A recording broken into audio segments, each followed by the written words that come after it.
So that's perfect. So I'm just going to remind you, if you do not have one already handy, go ahead and grab your Bible. Open it up to Exodus chapter 13. That way you have everything ready to go when we get started into those scriptures. While I'll just say presenting, I'm also going to ask, please mute yourself. So then that way, if you're shuffling or anything, we're not bouncing around and doing any of that kind of stuff. So, yeah, let's start with a word of prayer. Gracious God, we give you thanks for your love, for your grace, for your guidance. Lord, as we enter into your word of your people, open our hearts and open our own minds to be able to see our own calling of where it is you're calling us to be, what it is you're calling us to do, and how it is we are called to be your people. Lord, we pray all of this because of the gift of your Son, Jesus Christ, our Savior and our Lord. Amen. All right. For those of you who didn't get to join us last week, I encourage you to go online and watch it on our YouTube channel because that was the first 13 chapters. And so this week, we're going to dive into the next 5 chapters. Now, throughout this, we are going to go through some lessons, and then there's going to be some questions that I'm going to encourage you that if you do have a question, write it down up in the chat. So then that way we remember, what it is, and then we can really talk it through.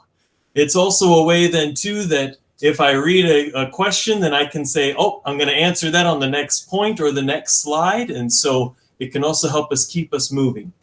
I encourage you, though, if at any time you do have any questions, don't hesitate to ask. That's what Bible study is all about. All right, so let's get started. Freedom was something that the Hebrew people were not necessarily expecting. It was something that they had truly grown accustomed to, being a slave in the land of Egypt. And it was there where they truly, kind of grew accustomed to it. And so when they left the land of Egypt, when God had set them free from there, they took everything that they had been given, everything that the Egyptians had given them so that they would leave, and yet they didn't know how to live. They didn't know how to be a people. They were constantly being told what to do, how to do it, from generation to generation. When you get into that pattern, when you get into that mindset, it's hard to break from it. To change your behavior, to change who you are, and even your identity is something that can overwhelm you. It's something that can challenge you.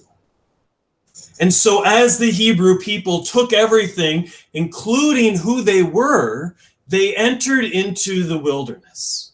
And they rushed in there because that's precisely the only place where they could go, was from Egypt to the promised land where God had said, this is where I will make you my people. Well, there were some barriers, though, between there. As they were rushing into the wilderness, as they were going there, they had to go miles from one place to the next. And one of the biggest things that, as many of you maybe know in the story, they found themselves on the shores of the Red Sea. Now, depending on your reading of Scripture or maybe your study of history, oftentimes this is described as the Red Sea. Now, what is the Red Sea? Is it actually an ocean? Is it a body of water? Truly, it is simply a large body of water in which there was a stream going from the Mediterranean, coming down, expanding into a great open body of water in which you could boat, you could have fish. There was a whole bunch of life. And then it would go down and enter into a river again into the peninsula. As we're looking at this and talking about this, there was no way for the people to truly cross the Red Sea. As they came to the shores of the Red Sea, where are they going to go now? What are they going to do?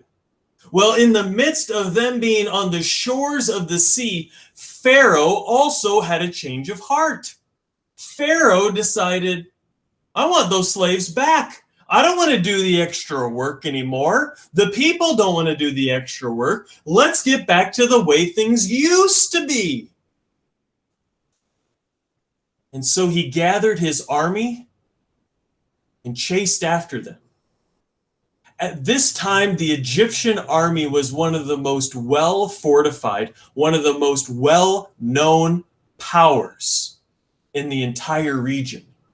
Many of us know of the ancient Egyptians as having chariots, in which on that chariot was a driver of the horses or other animal that's in front of them, but also along with that was another rider, often a spearman or an archer, someone who would be able to attack at a distance, who would be able to do well. Think of it in our own modern terms as a battle tank. Highly mobile, lots of power, and it would strike fear in the hearts of anyone who had to walk up or run up against them. It was here in this well-trained, well-prepared army that chased after the slaves. Slaves who had never been prepared for battle. Slaves who had never known battle except for being a slave or even behind the lines. And so they weren't used to fighting. But instead, God fights for them. God fights for the Hebrew people. For many of us, though, we wonder, how does God fight for them? Why does God fight for them and not for others in the world?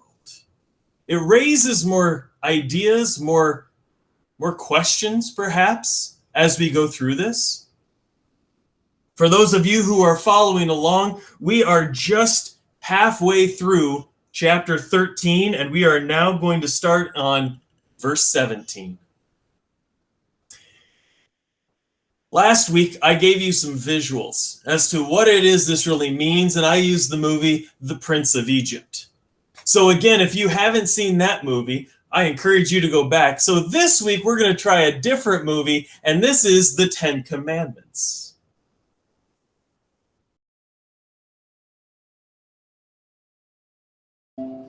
So this really gives us an image of what the parting of the Red Sea really looked like.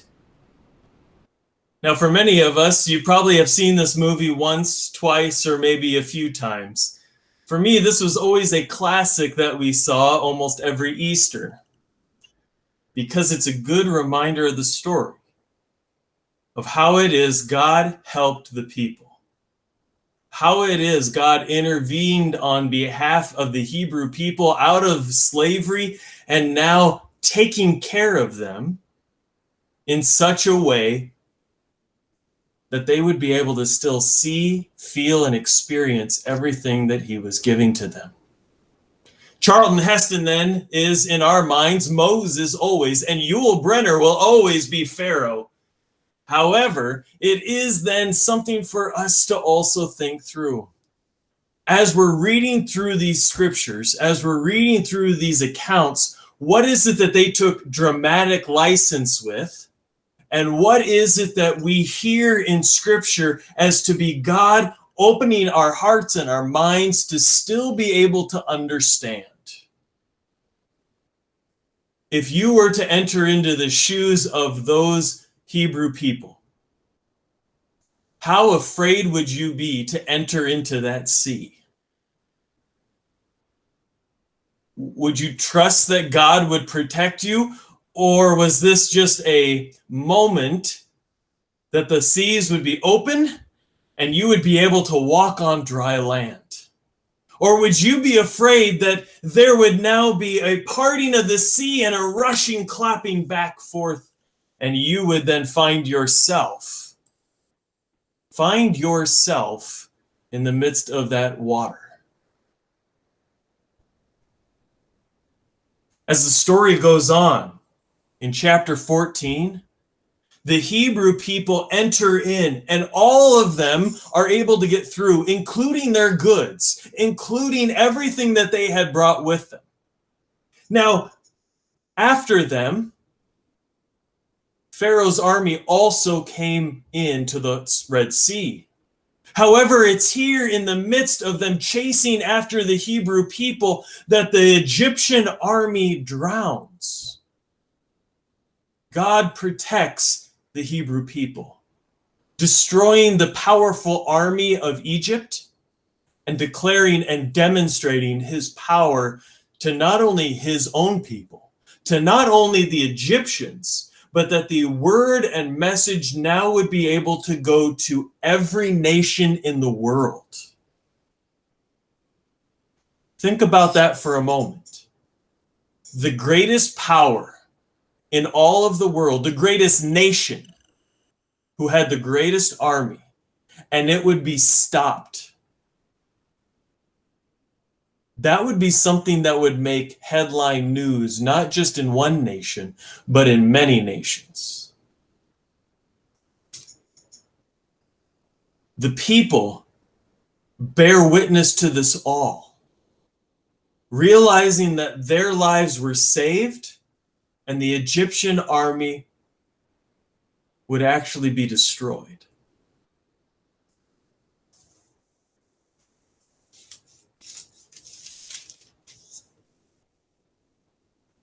It's something then that many of us need to think about. Did God want them to die? The Egyptians, that is? There's an ancient Hebrew text called the Talmud, and there's an ancient study of this, and there was actually talk where the rabbi sat down and said when God spoke, the angels started singing the great celebration praises from heaven, that the Egyptian army was destroyed.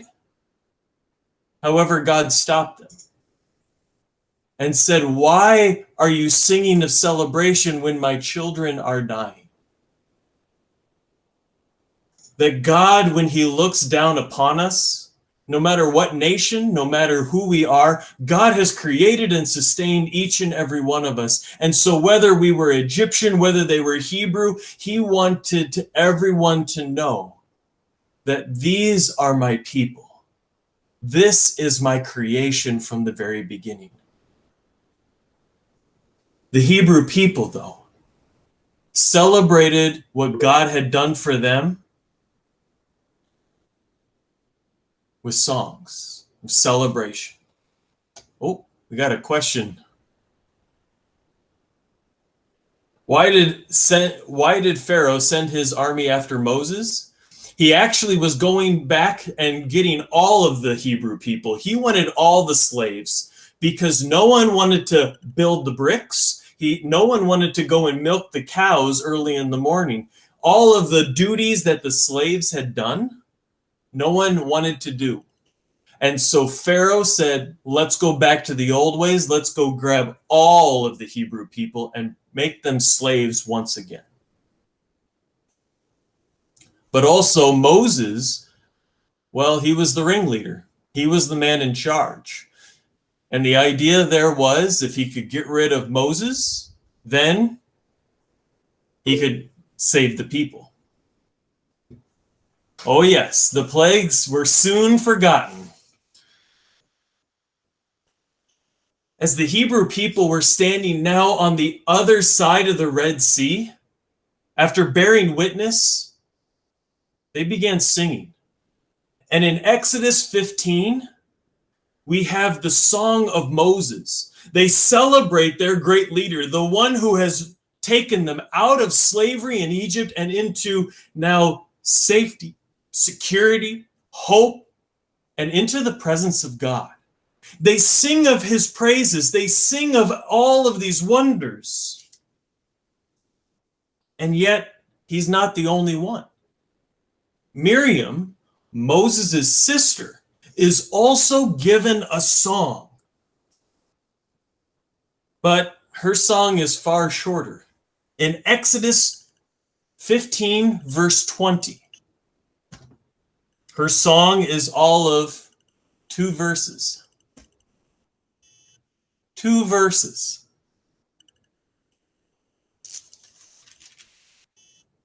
Moses's went on for 19 verses. Miriam's went on for 2. However, it highlights some very important things that I really want you to pay attention to. Moses is often seen as the leader, and with the 10 Commandments, Charlton Heston, or Moses, is the one who's leading and guiding and calling out to the people. However, what is often forgotten or not shown in the movie, Moses was the leader. Aaron, his brother, was also a great leader of the people, organizing them, taking care of the elderly, making sure the children were brought along, helping everyone stay together. Miriam was instrumental in organizing the women. And if you haven't realized anything yet at church, if you want anything done, organize the women and it will get done before you even finish the meeting. It's something for us to recognize.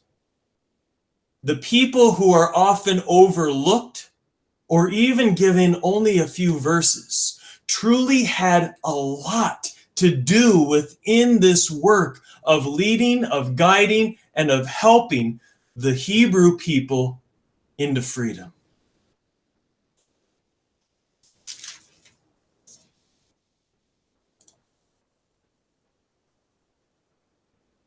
As they leave the Red Sea, they go into the wilderness. Well, now we have your freedom. What are you going to do about it? You have your freedom, but you have no place to call home. Now we have migrants wandering around. All the freedom, all the ability to do whatever it is they see fit, but no land to call home. So they wander, they travel, and they find themselves still in the wilderness. It's here where God begins providing for them, providing bread from heaven, that manna.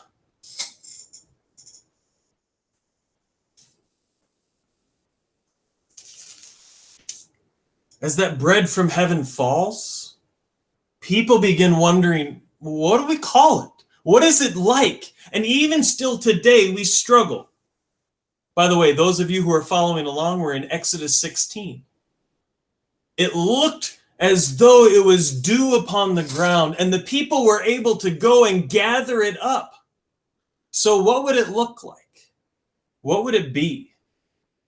We hear that it tasted like honey, and it was sweet. Truly, we have no idea what it looks like.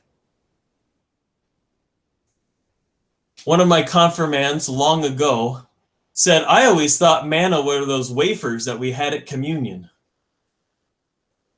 All I could do was shake my head and say, trust me, it would taste far better than those. And yet God continues to provide. When the people travel and on their journey, keep in mind, they're in the desert. They are wandering in the wilderness and even questioning, where are we going to get water?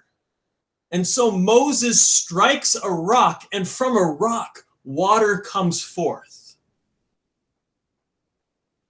Even out of nothing, where we experience something and we're not expecting anything at all, God brings forth the unexpected and delivers to his own people, delivers to us what it is we need. Now, keep in mind, this is not what they wanted, but it is what they needed. They still don't have a land to call their own. They haven't arrived home yet. They're still learning to trust in who God is, what God is doing. They're still trying to understand how it is to be God's people. God continues to show the people the way. One of the things that he does is he tells people how to live. Well, when you're given all of your freedom, when you're given all of these, anything you want to do, what's the very first thing you do? Anyone willing to answer that?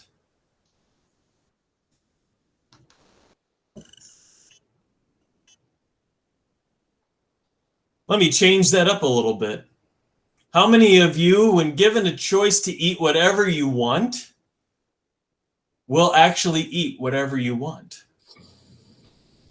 Amen. Uh-huh. If you didn't have to worry about anything, you'd go for the ribs, you'd go for the brisket, you'd go for the heavy potato salad, and you'd skip the greens. Well, unless it's okra and fried. You'd go for the good stuff. You'd go for the chocolate. You'd go for the sweets. However, one of the things that you would then ultimately do is give yourself a stomach ache. And you would be your own worst enemy. Many of the people were doing just that. Doing whatever it is they wanted, including working and doing everything that they needed to do instead of giving themselves rest. So one of the things that God does is ensures that the people rests. On the sixth day, he would send manna so much that they would be able to go and gather all the manna that they would need, not just for one day, but for 2 days, so that the seventh day they would be able to rest, to spend time with God, to grow closer to God and to one another.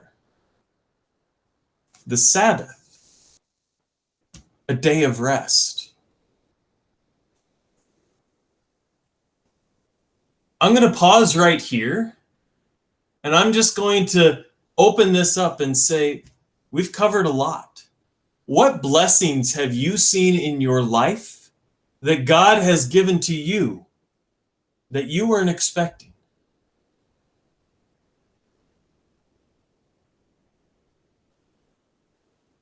You can write it in the chat or unmute yourself and let me know that you have an answer.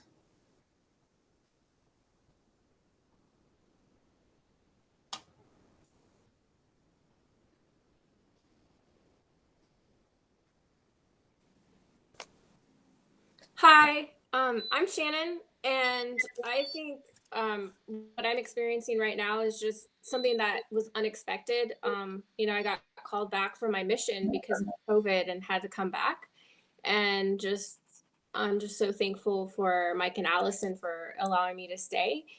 And I just think in conversations I've had with them, I've referenced, kind of this story, and so I just see God providing, like like when you said with the manna and the water like coming out of nowhere, like I didn't expect this at all.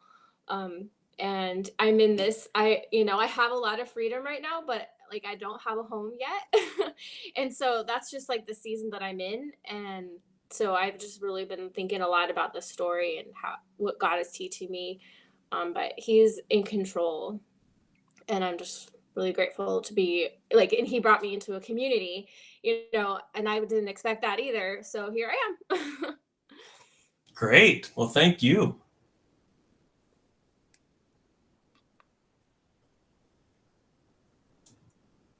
And there's a couple people that are commenting in the chat. God has always provided for my family, even during those difficult times. And I am having a glorious and blessed retirement. Ah, the promised land of retirement, something that we're all looking forward to one day.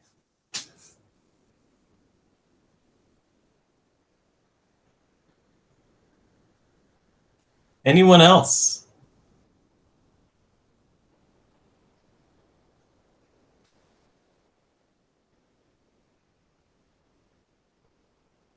Well, seeing none. Oh, we got one more. Kids love us still. Dr. Ellis? That's a big thing. There's a blessing. Alice and I are talking offline here. Okay. One blessing is that we still have a relationship with our children. Yeah, seriously. Regardless of where they're at. Yes. Sure. Mm-hmm. Absolutely. And some of that is one of those very important things that we need to cherish. We need to be reminded of that too. Mm-hmm. Yeah. Mm-hmm. That's great. All right. Well, I'm going to keep us moving. As the story unfolds, the people began traveling in the lands. And it is here in the midst of the lands that the lands aren't always empty. They find that other nations, other people have already gathered together, forming their own cities, their own armies, their own populaces. Amalek is one of those people who they come in contact with. Now, Amalek is one of those leaders of a city who often looks around and is always, I'll say, seeing the ways that he is able to better himself. And he sees a wandering people, and he looks out and he sees riches and animals and spoils. And he begins thinking, oh boy, what can I get from these people? So he gathers his army and he actually goes out and attacks them. It's there on the battlefield that he begins entering into the people, and the people have to prepare themselves. They actually go on and fight against. But keep in mind, Moses is older. Moses is not able to lead the army, and so he appoints Joshua to lead the men into battle. He finds an able-bodied person who is able to truly be the leader and take them into the battlefield to be victorious.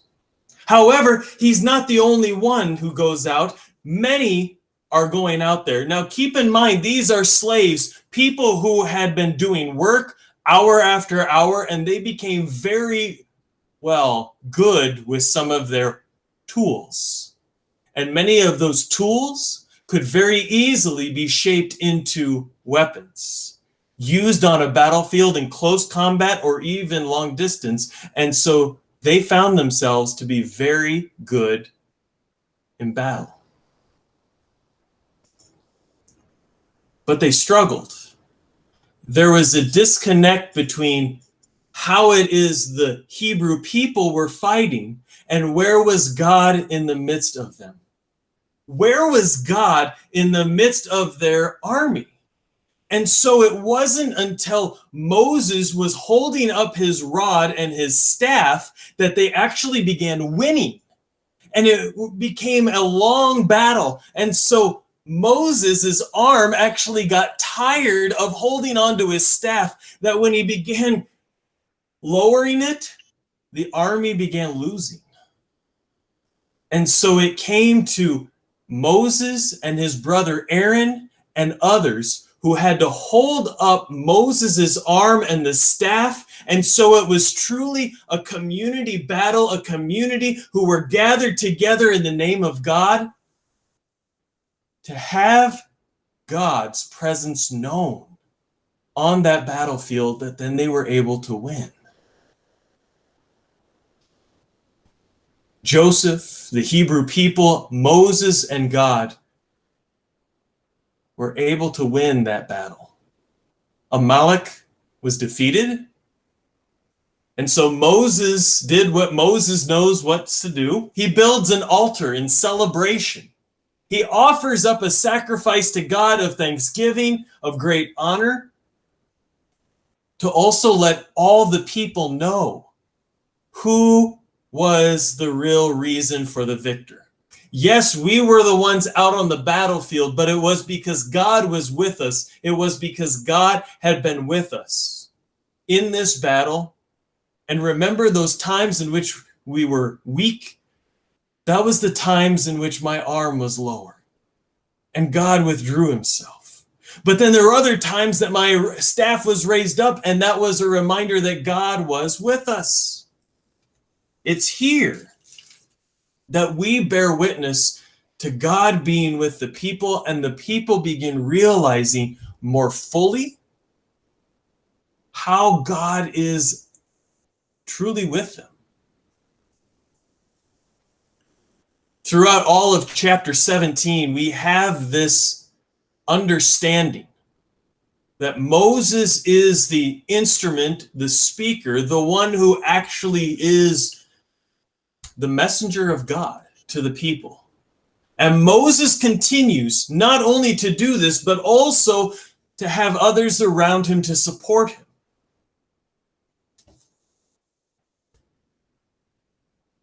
But it's not until after this battle is over, after they enter into the land of Midian, where he sees his father-in-law Jethro. Well, who's Jethro? Jethro is the high priest of Midian, but there's actually an even stronger connection here. He's also Moses' father-in-law. He had married one of Jethro's daughter, Zipporah. When he had gone into the wilderness previously, before going back to Egypt, when he was the shepherd in the land, this is where he found his wife, Jethro's daughter, Zipporah.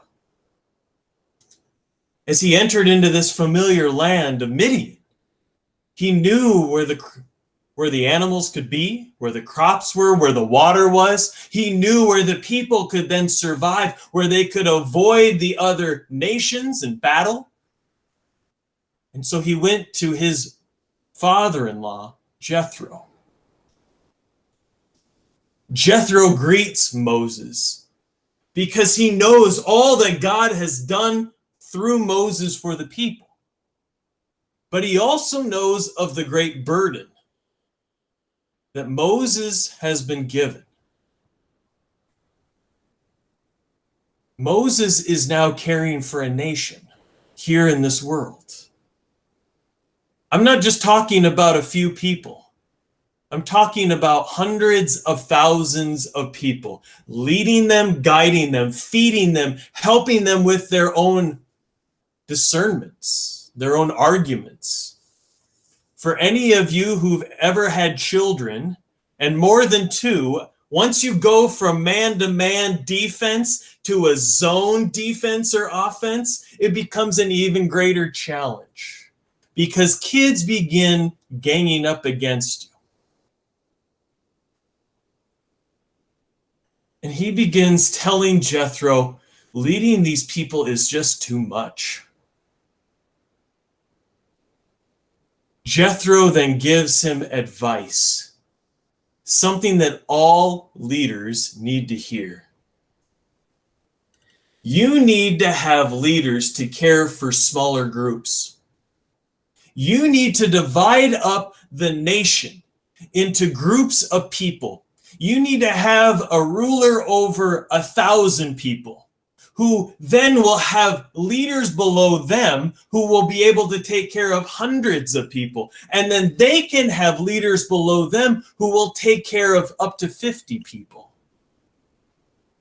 Jethro gives this advice of how to have small groups, how it is they should be organizing themselves so every single person is able to have a voice in the community.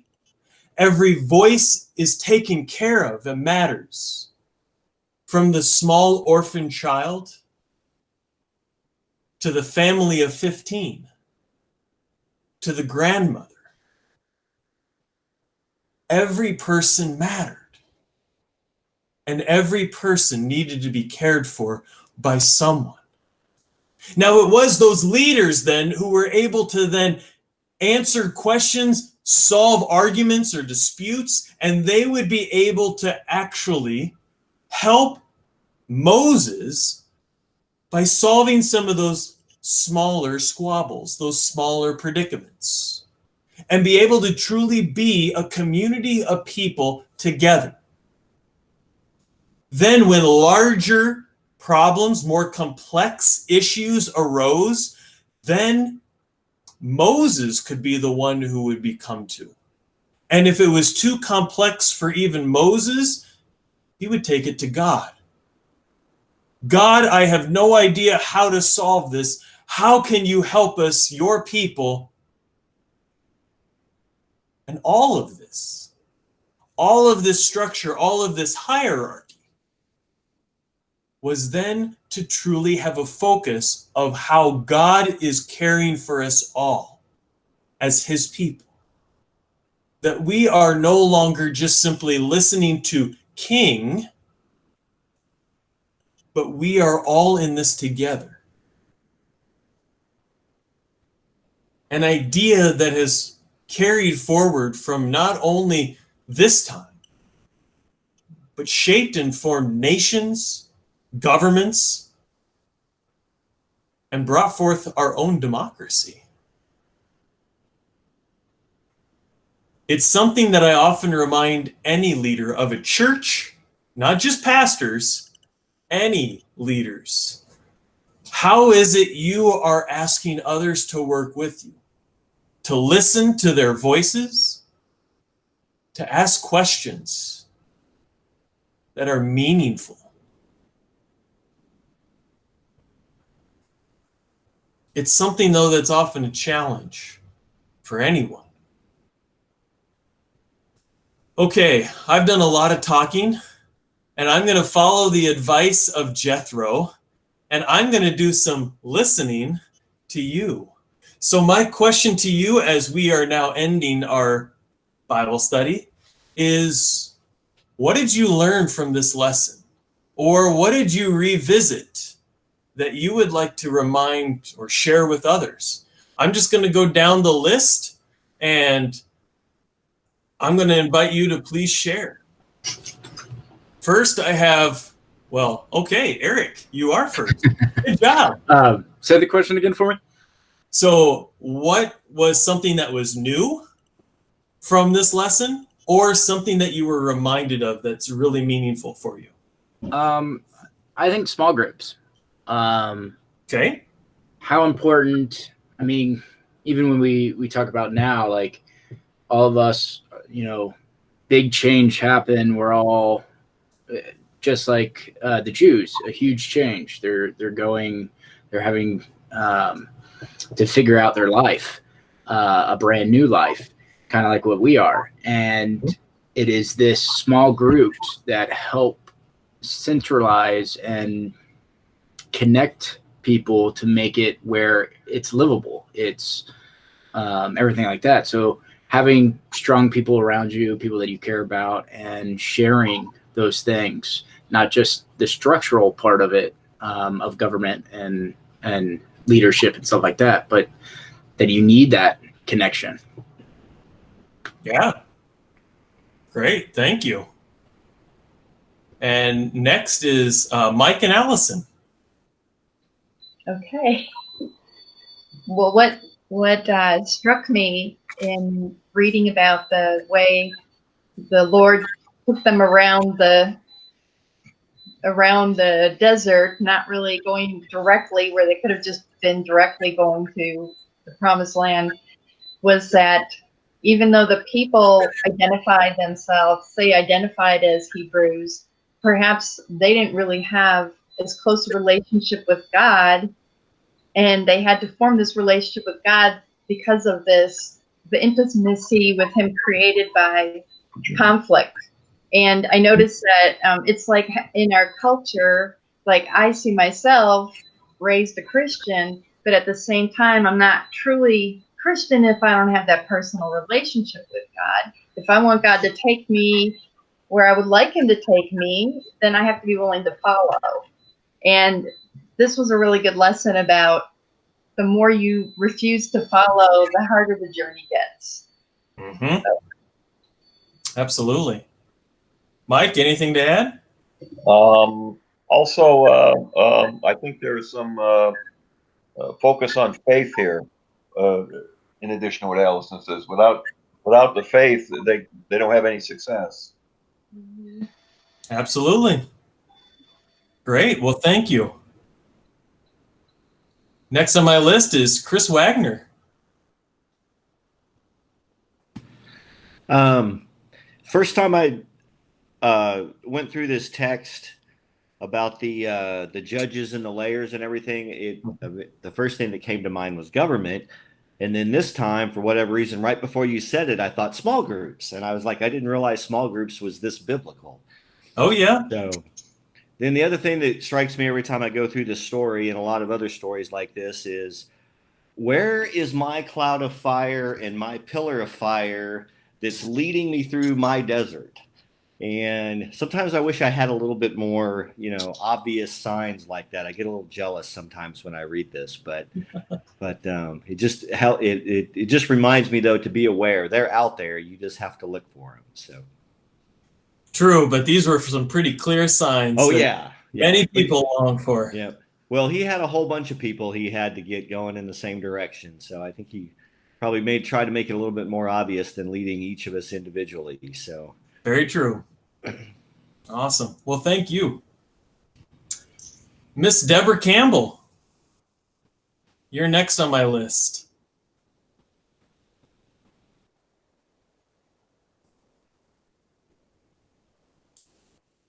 Oh, you're still muted. Are you able to unmute yourself? Yeah, I cannot unmute you.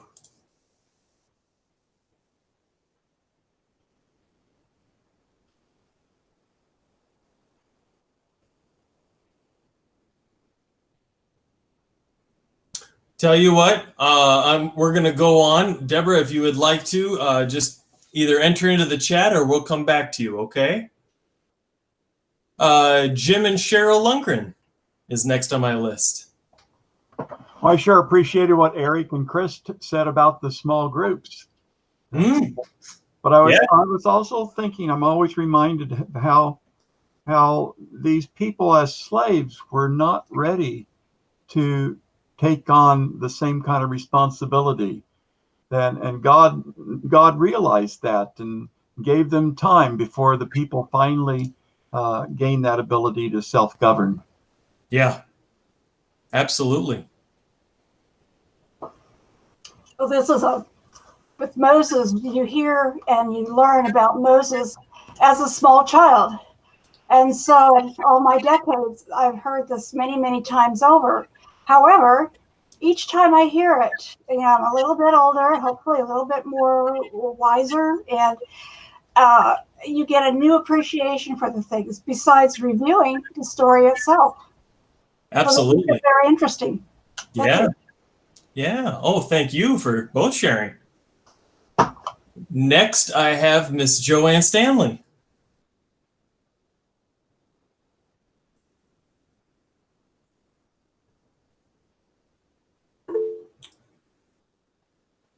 Joanne, okay. There we go. Now I had to find myself. Perfect. I guess I was struck during the story tonight about how God was using people to help others, so many others, in fact. And then when I read this, I was thinking about the task force that has been appointed for our current situation and how it was similar to what Jethro told Moses to do. I mean, the governors are supposed to be seeing what the needs are and where the problems are and taking care of the problem that way. I don't know how well it's working, but we will see. We can definitely see some parallels, but I'm reminded though too, and I'm sure that there's other things going on that we're not familiar with or knowing what else, and so we also lift them up in prayer. Right.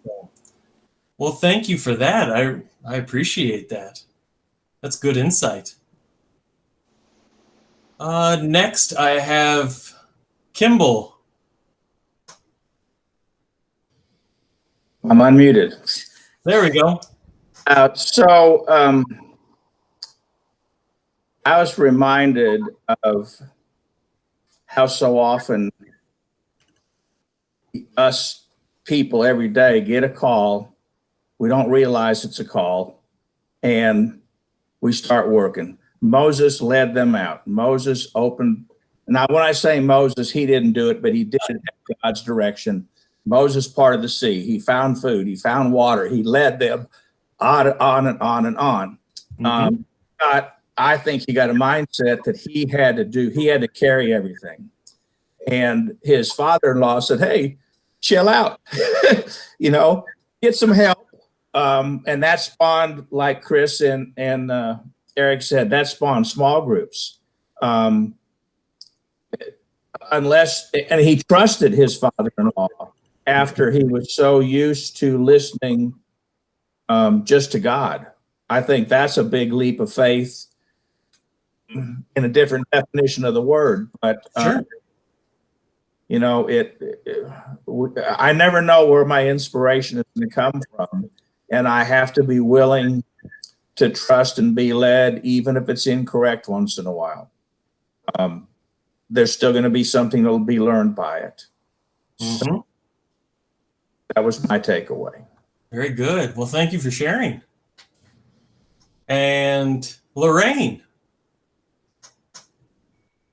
So I guess my takeaway, and of course I really heard the focus on the small groups like so many others did, but to constantly be in community with one another and to watch out for each other and trust that our small group community is watching out for us and we all have each other's best interest at heart. Just have faith. Absolutely. Yeah, it's not only faith in God, but it's also faith in one another too. Absolutely. Yeah, great. Thank you.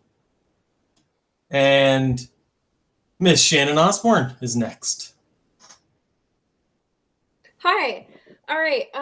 I underlined you are not able to do it alone in, 18:17.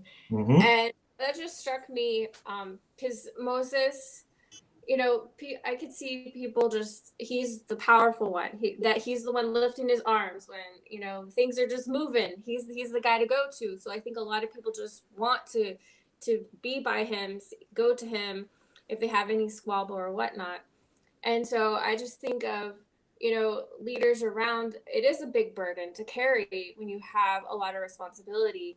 And yes, you want to lead your flock, but you also don't want to get burnt out. And so I think also he trusted his father-in-law and he sought wise counsel.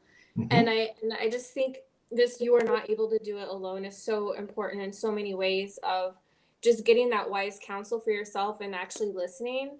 And even though you may not know how to implement it or how to take it, just listen and kind of roll with it. So I think that's something that is important, and also have grace for leaders too, because of the burden that they're carrying. They have so many things going on that I think maybe this isn't the best time to go, or maybe it is, and just maybe even offering help too. Yeah, realizing that just because of the leader, it still may not be as clear for them as well. Yeah. Yeah, very good. Well, thank you. You're welcome. And Miss Teresa Ward is next. Okay, like last week, my iPad's about to die. I think working all day just is about all it can take. Oh, okay. But I'll get it in, hopefully. I think what struck me this time is just, I guess, because where we are right now, and just been feeling a little disconnected and lonely and things like that. That even though we're in this place where we are now, we still have so many things to be thankful for, and God still is providing for us, just like he does when we're all together every week. And so it's helped me to think that instead of dwelling on what a sad time this is and all the things that I'm not able to experience, like hugs and things like that, that God still is providing everything I need, and I just need to look for the praise in that his provision. Absolutely. Oh, great insight. Thank you. And Miss Cindy Needovitz. Well, so many people have said a lot of great things as far as what I learned as well. I think my reflection tonight would just be, we always hear and study, like in the movie, and even when you're doing Sunday school, it's always about, Israel coming out of Egypt, and then you jump right over to the 10 Commandments. I mean, it's kind of like this jump. So reviewing chapter 18 and the battle just reminds you how much God was leading them and providing for them, and that he does the same for us. Absolutely. Great insight. Okay. I had a couple of messages pop up. Deborah could not get hers unmuted, but she did want to say how Moses needed help holding up the staff, and we need God's help always. Also was we should pray to help, or we should pray for help and guidance, not just a miracle. Those are all things that we need to be reminded of too. So often we would like to be able to do everything and accomplish everything, and yet we also need to be able to lift things up in prayer, even as we're preparing things. As we're making our to-do list, are we lifting them up in prayer and asking God, give me the strength, give me some help in all of this? So, well, very good. Well, awesome Bible study, just like we had last week. I hope that you're able to join us next week. And next week, we're going to be talking about Exodus 19 through 24. So if you want to read ahead, you can do that for next week, 19 through 24. And we're going to be talking about Sinai and the New Covenant. So, well, thank you, everyone. We can stay as long as you would like. Otherwise, I'm not going to keep talking anymore. I want to thank you for the time you've put into this, Pastor. It's been very, very interesting. You're welcome. Thank you for coming. Yeah. Good night, everybody. Good to see you. Good night. Good to see you Good all. night. Good night. Sunday morning. We get to unmute. So, Pastor, I got to tell you that I don't think of Yul Brynner as in that movie. I think of him as in King and I as the king. Oh, So sure. you mention him, that's where I go. Fair enough.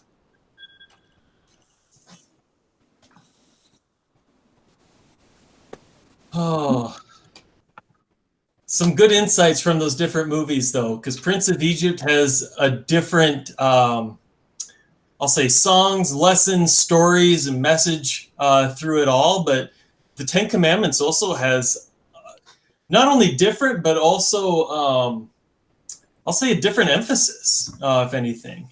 That also can give us some good insights and understanding as to what God and the Hebrew people were all about. Yeah. Well, and I also think because of the different times, and one's a cartoon and one's not, because those are two different kinds of mediums, but they are the same. And in the time when, Moses, the live action one was made, special effects were a little different. So we see things a little differently. So they simplified certain things and used the power of word a lot of the times to describe something, and it triggered into our mind. And where, Prince of Egypt got to show it off a little bit. Oh, what is that? Amber Alert. Oh, Mine's going off now. I don't know, but in that movie, when the sea parts, I realize it's a movie, but when the sea parts, I mean, you really get a sense of the power of God. Yes. I mean, you think about that and you're like, oh, that, that's incredible that he did that, and got his people out. So it's one thing to read it in a book, and it's another thing to watch it, or even now have it come into your mind in a different way. So like in the Prince of Egypt, the thing that always struck me is because the two walls, and as they're walking, one of the childs looks up and they actually see a giant fish swim by, which is a pretty awesome image as well. It's like this is like frozen, and yeah.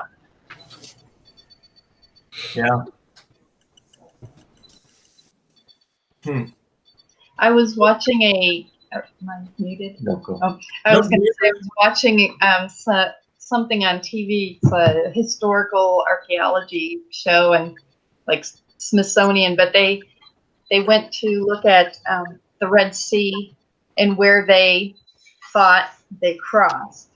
Which today is shallower than it was, but they also found all those chariots at the bottom of the Red Sea. And that one was really exciting to hear, because you got the story, but then the fact that there's the chariots, there's the things that were supposed to be there.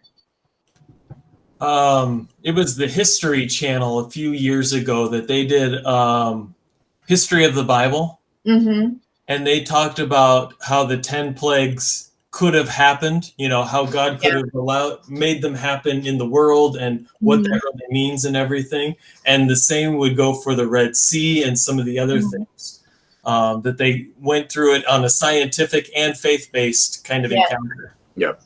That's cool. I like that. Yeah. Really cool. Yeah. Well, and the other thing, and I thought about mentioning this too, is the Red Sea is sometimes known as the Reed Sea, because it's not necessarily deep, as in we're not talking like meters or thousands of meters by any means, but it is a body of water that you really can't just walk across. That especially with animals and cargo and everything else, you would be stopped in your tracks. Right. Well, and you have to wonder if it could have even been deeper at that time. I mean, we know bodies of water change. You have to wonder. I don't know. Well, and going back to the History Channel, one that Pastor was talking about, that on that Red Sea, they actually talked about like a volcano or an earthquake or something like that happened, that brought the water away, so it became even shallower or crossable. And because of that, when the waters came back, it actually came back as almost a tsunami or a tidal wave. And that's what wiped all the armies away. Yeah, but see what this is part of it too. It's just reeds. It's just flowing. Not very deep. Very interesting. Yes. And then they go all over here. Thank you for preparing these, Pastor. I'm enjoying the Bible study. Good. Well, I'm glad. Well, we're going to go through all of Exodus, so we're not done yet. Well, that's good. I'm enjoying it. Thank you. You have a good evening. Thanks. You too. Bye-bye. Bye, Cindy. Bye, Eric. Bye, Pastor. No, I was waving at him. Or